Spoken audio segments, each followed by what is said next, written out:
The black sedan came out of nowhere. Officer James Hartley had been standing at his post for 11 years. 11 years of watching children play in Kensington Gardens. 11 years of keeping the royal family safe.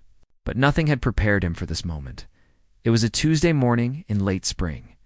The air smelled like fresh-cut grass and blooming roses. Prince Louis, only 5 years old, was running ahead of his nanny on the palace grounds. His laughter echoed across the courtyard.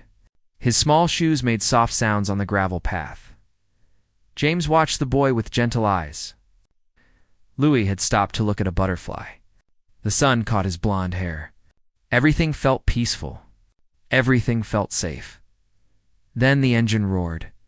James turned his head. A black car was speeding through the security gate. It wasn't slowing down. The driver's face was hidden behind dark sunglasses. The vehicle was heading straight toward the courtyard. Straight toward Prince Louis. Time seemed to stop. James felt his heart slam against his chest. His training kicked in. His legs moved before his mind could catch up. He started running. The gravel crunched beneath his boots. The distance between him and Louis felt like miles. The car was getting closer, faster. The engine screamed. Louis turned.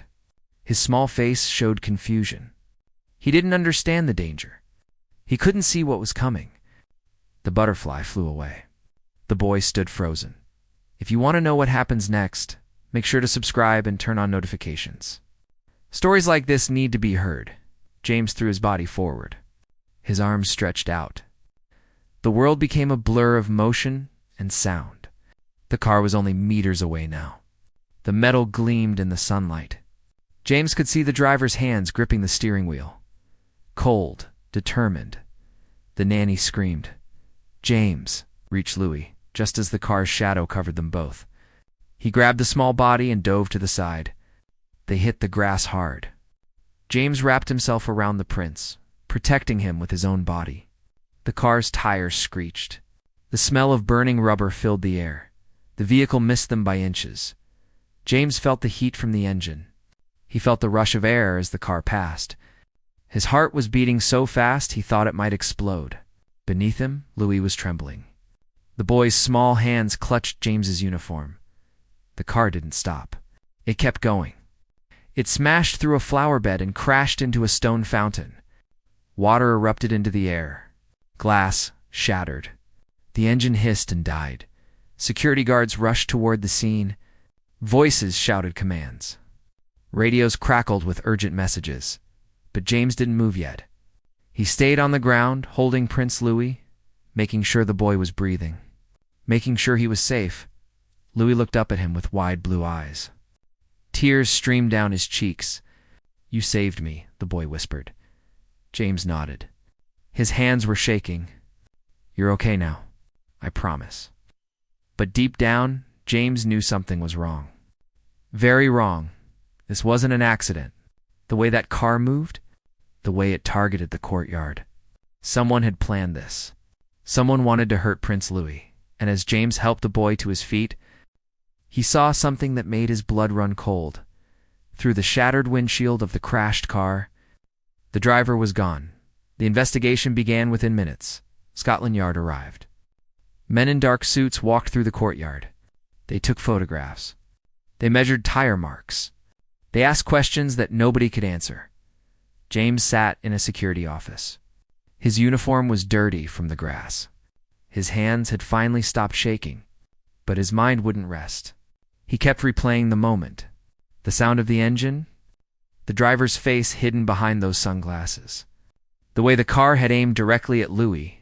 Detective Sarah Morrison sat across from him. She was young but sharp. Her eyes missed nothing. "Tell me again about the driver," she said softly. James closed his eyes. He tried to remember. Male, tall build, dark sunglasses. He wore gloves. Black gloves. "Did you see his face?" "No, the sunglasses covered too much. But there was something else." James paused. He knew the layout. He drove straight to where Louis would be. That's not random. Sarah wrote something in her notebook. Her pen scratched against the paper. "We're pulling security footage now. We'll find out who he is. But they didn't find him. Not that day. Not the next. The driver had vanished like smoke. No fingerprints in the car. No identification. The vehicle itself had been stolen 3 days earlier from a parking garage in London. Every security camera on his escape route had mysteriously malfunctioned. Someone had planned this carefully 3 days after the attack. James received a phone call. It came at midnight. His phone lit up the dark bedroom. Unknown number. He almost didn't answer. But something told him to pick up, double quotes, hello? Silence, then breathing. Heavy breathing. Who is this? James demanded. A voice spoke. Distorted. Electronic. Ow. You saved the boy. That was a mistake. James sat up straight. His heart pounded. Who are you? What do you want? Stay away from the family. Stop protecting them, or you'll regret it. Is that a threat? The voice laughed. Cold, inhuman. It's a promise. This isn't over, Officer Hartley. We're just getting started. The line went dead. James stared at his phone. His hands were shaking again. He immediately called Detective Morrison. She answered on the second ring, her voice alert despite the late hour. They just threatened me, James said. The people behind the attack. They called me. We need to trace that call. Stay where you are. I'm sending officers to your location. But James knew something the detective didn't, something he had discovered on his own. 2 days earlier, while reviewing security footage, James had noticed something strange. Before the attack, there had been another person near the palace grounds, a man in expensive clothing. He had been watching, waiting, and James recognized him. Tom Parker Bowles. Camilla's son. It didn't make sense at first. Tom was part of the extended royal family. Why would he be involved? But James had seen the way Tom looked at the camera. The cold calculation in his eyes. The small nod he gave before the black car appeared. James hadn't told anyone yet. He needed more proof.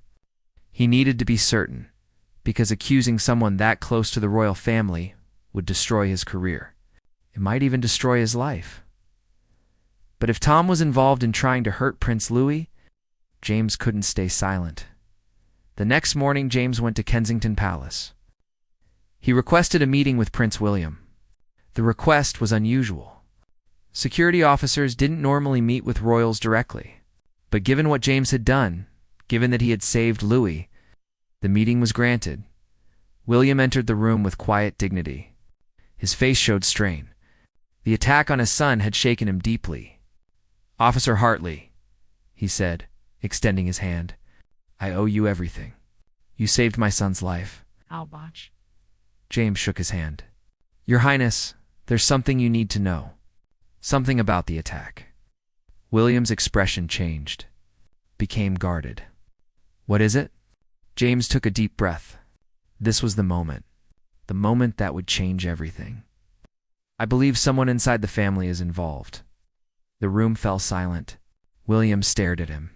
His eyes searched James's face. Looking for doubt. Looking for lies, he found only certainty. Show me, William said quietly. Show me everything you know. William watched the security footage in complete silence. They were alone in a private room. The video played on a large screen. James pointed to the timestamp. There, that's Tom Parker Bowles. For minutes before the attack, on the screen, Tom stood near the palace gates.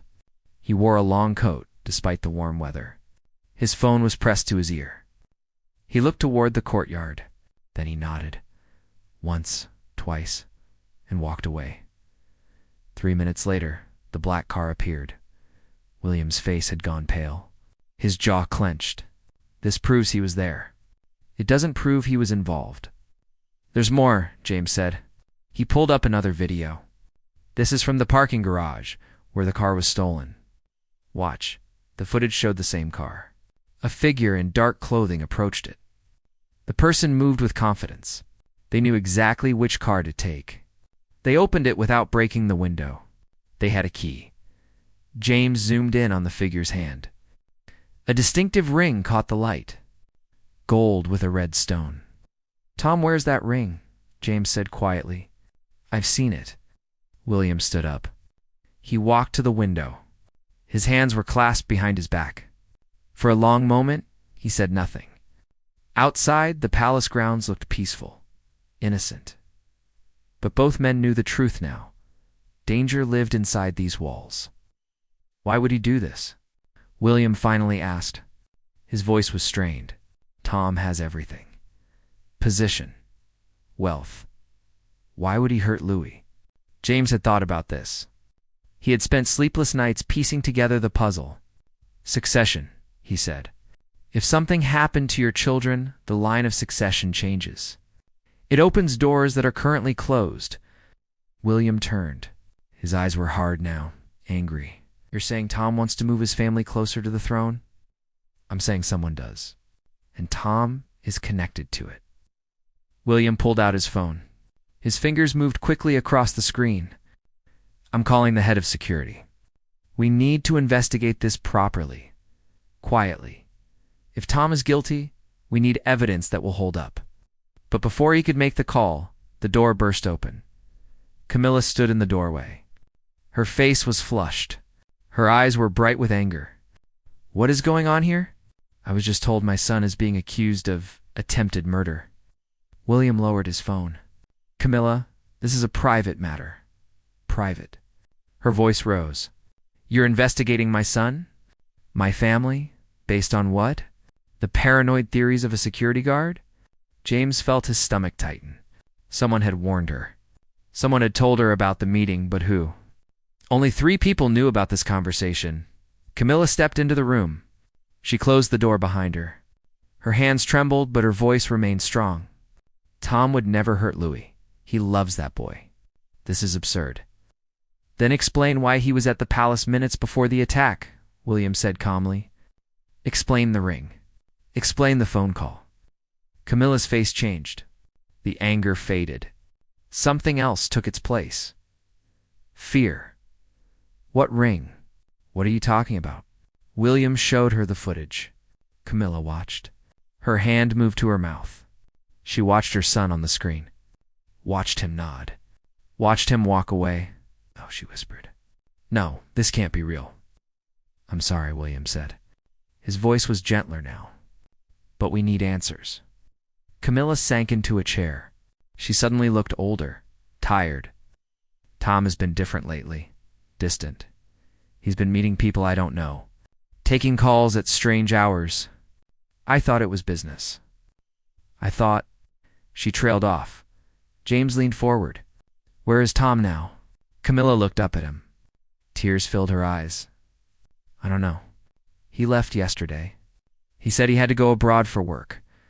He didn't say where. William and James exchanged glances. Tom was running. How? We need to find him, James said. Before he tries again, because deep in his gut, James knew the truth. The attack on Louis wasn't the end. It was just the beginning. Tom and whoever he was working with had a bigger plan, and they wouldn't stop until they succeeded. William made several calls. Within an hour, every airport and train station in the country was on alert. Tom's photo was sent to border security. His bank accounts were monitored. His phone was tracked, but Tom was smart. He had planned ahead by nightfall. They discovered he had already left the country. He had taken a private boat from Dover to France. From there, the trail went cold. James stood in the security office. Reports covered the desk, photos, documents, evidence that pointed to conspiracy. But couldn't quite prove it. Detective Morrison entered. She looked exhausted. We found something, she said. Tom's been in contact with a known criminal organization. They specialize in political assassinations. James felt ice in his veins. This is bigger than we thought. Much bigger. And James? Sarah hesitated. They know you're investigating. Your name came up in intercepted communications. You need protection. Out. I don't need protection. I need to stop them. They want you dead, James. You saved Louis. You ruined their plan. Now you're a target. James looked at the photo of Prince Louis on the desk. The boy's innocent smile. the joy in his eyes. He thought about that morning in the courtyard, the fear on Lewis's face, the way the boy had whispered, "You saved me." "Let them come," James said quietly. "I'm not hiding." The threat came 2 days later. James was walking to his car after his shift. The parking garage was dimly lit. His footsteps echoed off the concrete walls. He reached for his keys. That's when he felt it. The cold press of metal against the back of his neck. A gun. "Don't move," a voice whispered. Male. Accent he couldn't place. "Don't make a sound." James froze. His training told him to stay calm, to assess, to survive, walk forward, slowly, between those two vans. James did as he was told. His heart pounded, but his mind stayed clear. The man behind him was tall, heavy footsteps, breathing slightly labored. Not a professional. Someone hired. Someone desperate. They reached the vans. The space between them was dark, hidden from view. "Tom sends his regards," the man said. "He wants you to know this is personal." "Tom's a coward," James said, hiding behind hired guns. Unable to face what he's done, the gun pressed harder. "Shut up. You don't get to talk about him." "Why are you doing this?" James asked. "How much is he paying you? Is it worth spending your life in prison?" The man hesitated. Just for a second. Just long enough. James moved. He spun. His hand knocked the gun upward. A shot fired. The sound exploded in the enclosed space. The bullet hit the ceiling. Concrete dust rained down. James grabbed the man's wrist. They struggled.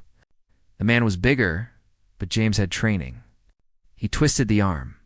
The gun clattered to the ground. James drove his elbow into the man's ribs.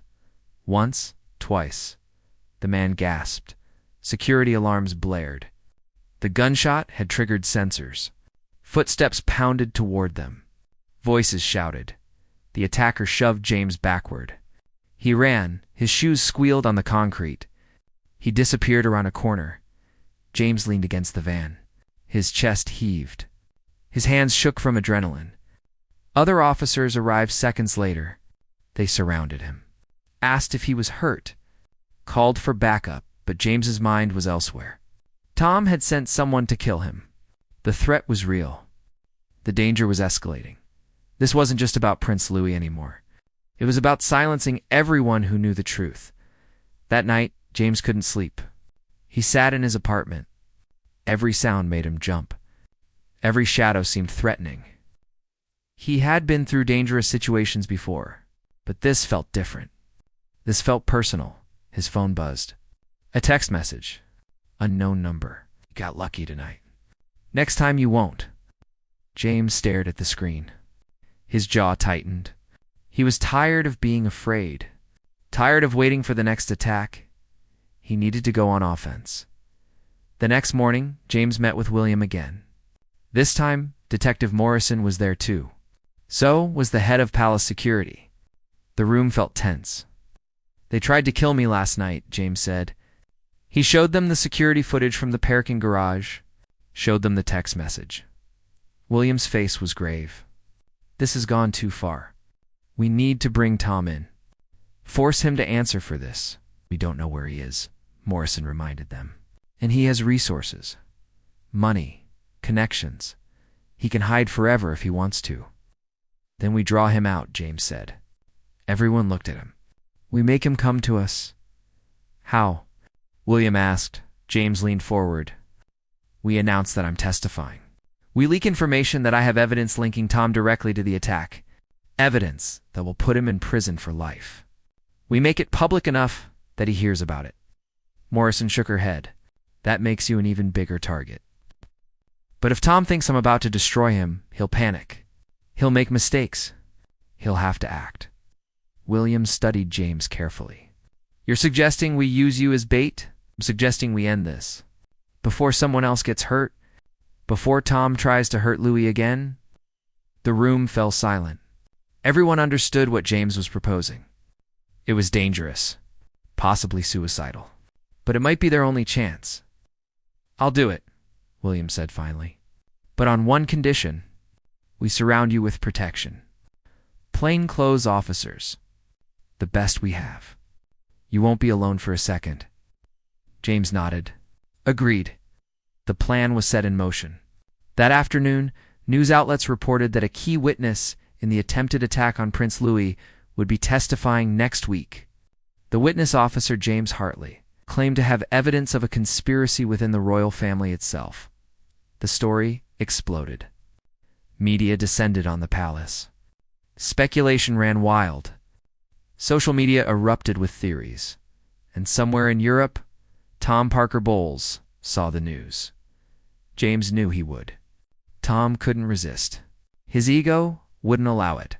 And more importantly, the people Tom worked with wouldn't allow it. They had invested too much in this plan. They had risked too much. They would come for James. The question wasn't if. It was when 2 days passed. Nothing happened. James went about his routine under heavy surveillance. Undercover officers followed his every move. His apartment was monitored. His phone was tapped. On the third day, they picked up chatter, encrypted messages. Someone was planning something. On the fourth day, James received a package. It was delivered to the palace. Security scanned it carefully. Inside was a single photograph. The photo showed Prince Louis playing in the garden. Taken recently. Someone had been watching. Someone had gotten close. On the back of the photo, written in neat handwriting, were 4 words. Wednesday, noon, come alone. Wednesday arrived cold and gray. James stood in front of the mirror. He adjusted his collar. Beneath his shirt, he wore a wire. A tiny camera was hidden in his jacket button. Around him, the team made final preparations. We'll be close, Detective Morrison said. 30 seconds away at most. You just need to get him talking. Get a confession. James nodded. His mouth felt dry. His hands were steady, though. Years of training had prepared him for moments like this. The meeting location was an old warehouse by the Thames. Abandoned for years. Perfect for an ambush. Perfect for what Tom had planned. James arrived at 11:55. He parked his car outside. The building loomed against the cloudy sky. Broken windows stared down like empty eyes. The air smelled like rust and river water. He walked to the entrance. The door was already open. Inside, darkness waited. James stepped through. His eyes adjusted slowly. The warehouse was massive. Empty crates lined the walls. Pigeons cooed in the rafters. His footsteps echoed on the concrete floor. Officer Hartley. The voice came from the shadows. James turned. A figure stepped into the weak light filtering through the windows. Tom Parker Bowles. He looked different, thinner. His expensive clothes were wrinkled. His face was drawn, but his eyes held the same cold calculation James had seen in the security footage. Tom, James said calmly, I was starting to think you wouldn't show. Tom smiled. It didn't reach his eyes. I couldn't resist. You've been making quite a lot of noise. Telling stories. Making accusations. I've been telling the truth. Your truth. Your version of events. Tom walked closer. His hands were in his pockets.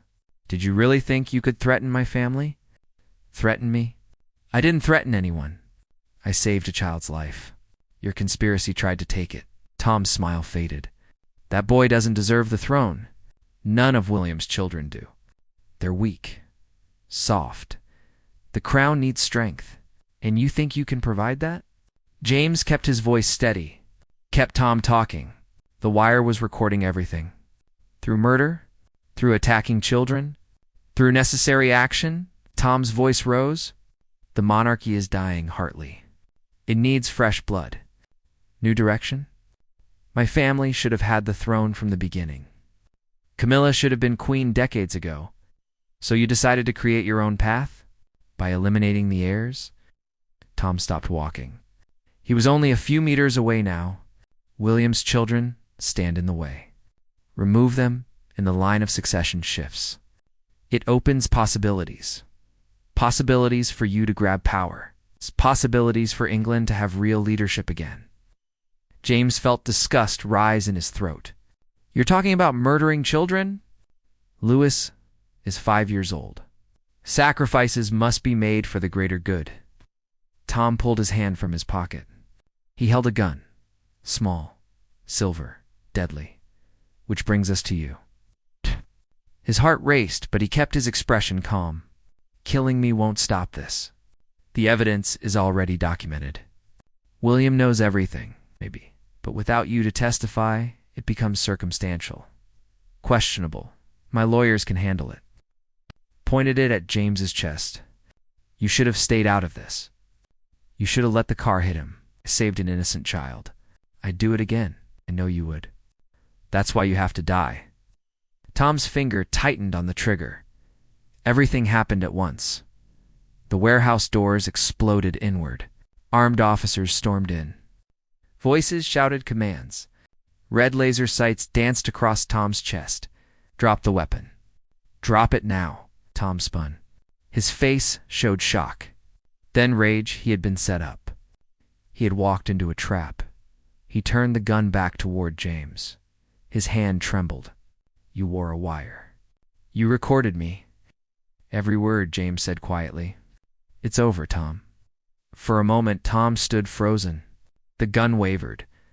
The officers closed in. Their weapons trained on him. There was no escape. Then Tom did something unexpected. He lowered the gun. Not to surrender, but to point it at himself. No. James lunged forward. The gun fired. The sound was deafening in the enclosed space. Tom crumpled. Blood spread across his chest. He had aimed for his heart, but his hand shook at the last second. The bullet hit his shoulder instead. Officers rushed forward. They kicked the gun away. Applied pressure to the wound. Called for medical assistance. Tom gasped. His face was pale. His eyes found James. You don't understand, Tom whispered. Blood flecked his lips. This was bigger than me. Others are involved. Important people. They won't stop. James knelt beside him. Who? Give me names. Tom's eyes were fading. Tell Camila. Tell her I'm sorry. I thought I was helping. I thought. He coughed. More blood. Stay with me, James said. Tell me who else is involved. But Tom's eyes rolled back. He lost consciousness. The paramedics arrived minutes later. They stabilized Tom. Rushed him to the hospital under armed guard. He survived the gunshot. But he remained unconscious for days. The news spread like wildfire. Tom Parker Bowles arrested for conspiracy to commit murder. Attempted assassination of Prince Louis.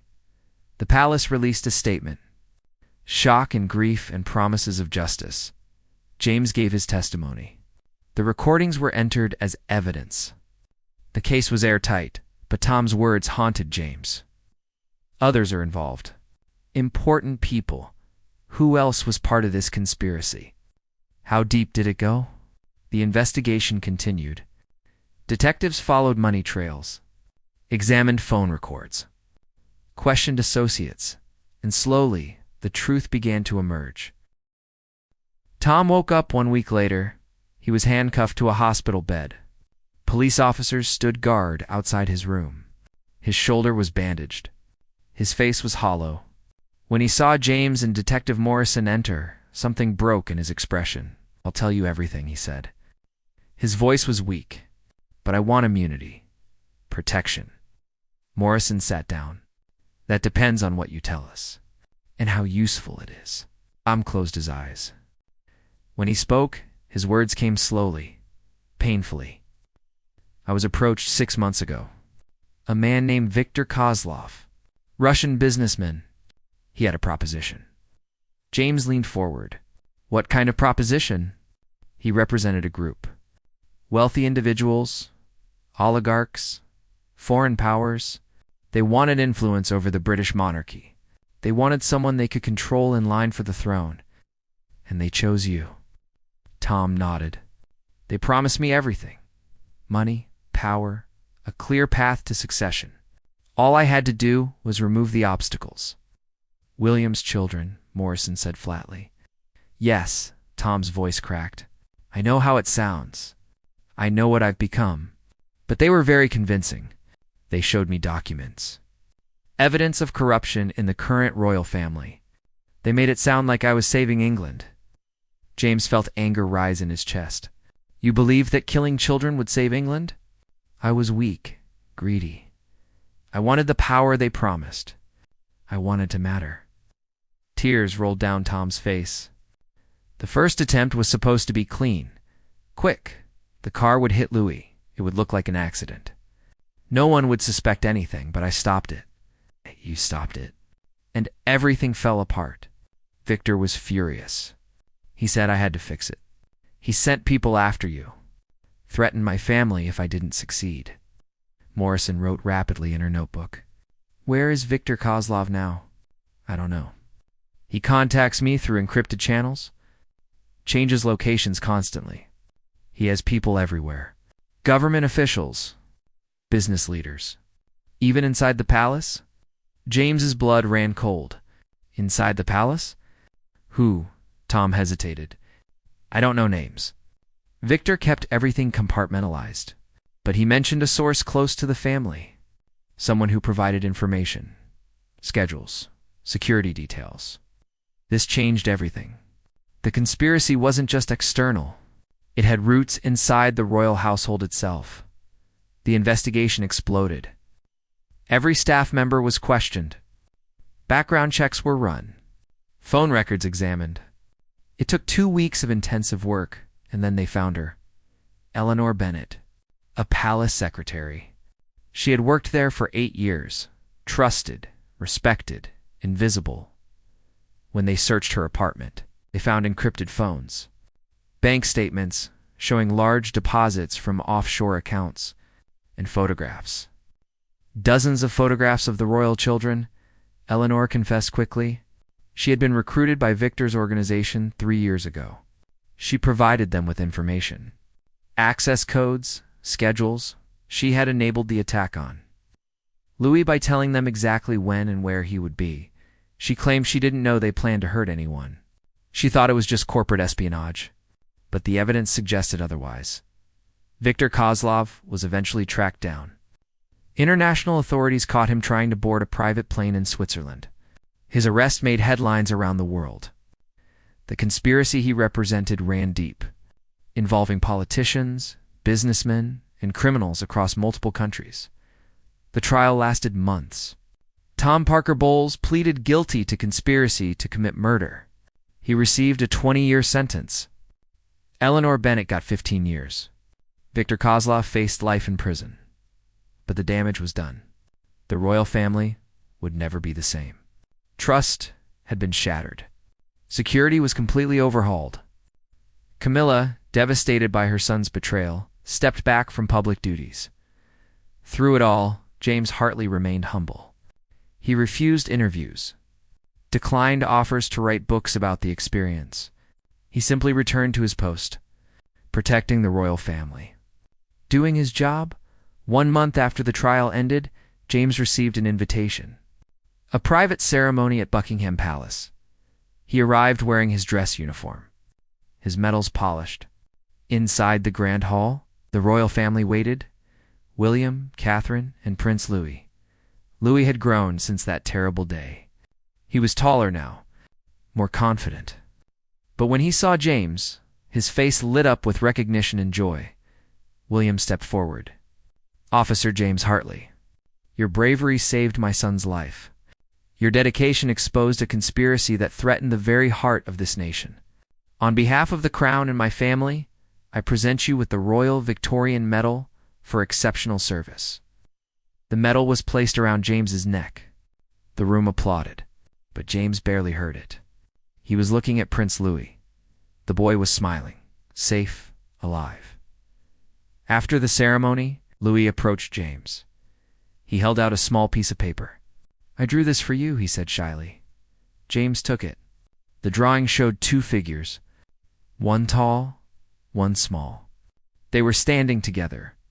Above them, Louis had written in careful letters, My hero. Dad. James's eyes burned with tears. He knelt down to Louis's level. You don't need to thank me. I was just doing my job. Louis hugged him. Small arms wrapped around James's neck. You're not just doing your job.